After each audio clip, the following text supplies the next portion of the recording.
Hi friends, ഇന്നത്തെ video എന്ന് വെച്ചാൽ സൗദിയിലെ സിംഗിൾ എൻട്രി വിസയുടെ പുതിയ അപ്ഡേഷനും കാര്യങ്ങളൊക്കെ ആയിട്ടാട്ടോ. അതായത് എൻ്റെ വീഡിയോ കാണുന്നവർക്ക് അറിയാമായിരിക്കും, ഞാൻ ജൂലൈ 11 തീയതിയാണ് സൗദി അറേബ്യയിലേക്ക് സിംഗിൾ എൻട്രി വിസയ്ക്ക് വന്നത്. അതായത് 90 ഡേയ്സ് വാലിഡിറ്റി ഉള്ള വിസയ്ക്ക് വന്നത്. അപ്പോൾ എനിക്ക് ഒക്ടോബർ 9 തീയതി വരെയായിരുന്നു അതിൻ്റെ ഡേറ്റും കാര്യങ്ങളൊക്കെ വന്നിട്ടുണ്ടായിരുന്നത്. അപ്പം വീണ്ടും അത് പുതുക്കിയെടുക്കാൻ പറ്റുമോ ഇല്ലയോ എന്നൊക്കെ ഉള്ളൊരു സംശയത്തോടു കൂടിയായിരുന്നു. അങ്ങനെ എന്തായാലും ആ ഒക്ടോബർ 9 മുൻപ് 7 ദിവസം മുൻപ് എനിക്ക് മെസ്സേജ് വന്നിട്ടുണ്ടായിരുന്നു, നമുക്ക് വീണ്ടും വിസ പുതുക്കിയെടുക്കാൻ പറ്റും എന്ന് പറഞ്ഞൊരു മെസ്സേജ്. അങ്ങനെ ഞങ്ങൾ വിസ പുതുക്കിയെടുത്തു. അതായത് വീണ്ടും 3 മാസം കൂടെ, അതായത് ടോട്ടൽ 6 മാസം. അതായത് ജനുവരി 7 തീയതി, ഈ വരുന്ന ജനുവരി 7 തീയതി വരെയാണ് ആ വാലിഡിറ്റി ഡേറ്റ് വരുന്നത്.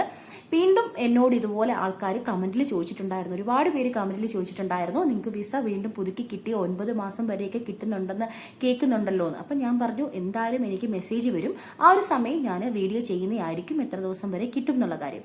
ഇന്ന് ഡിസംബർ 31 തീയതി എനിക്ക് മെസ്സേജ് രാവിലെ വന്നിട്ടുണ്ടായിരുന്നു, വീണ്ടും നമുക്ക് വിസ പുതുക്കിയെടുക്കാനുള്ള അവസരം ഉണ്ടെന്ന് പറഞ്ഞ്.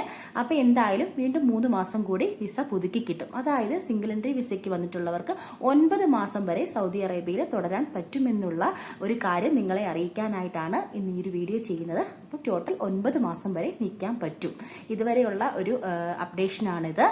അപ്പോൾ എന്തായാലും ഈ ഒരു വീഡിയോ നിങ്ങൾക്ക് ഉപകാരമായിട്ടുണ്ടെങ്കിൽ മറ്റുള്ളവരിലേക്കൊന്ന് ഷെയർ ചെയ്ത് കൊടുക്കാനും, ഇതുവരെ ഈ ചാനൽ സബ്സ്ക്രൈബ് ചെയ്തിട്ടില്ലാത്തവരാണെങ്കിൽ ഒന്ന് സബ്സ്ക്രൈബ് ചെയ്ത് സപ്പോർട്ട് ചെയ്യുകയും ചെയ്യാം കേട്ടോ.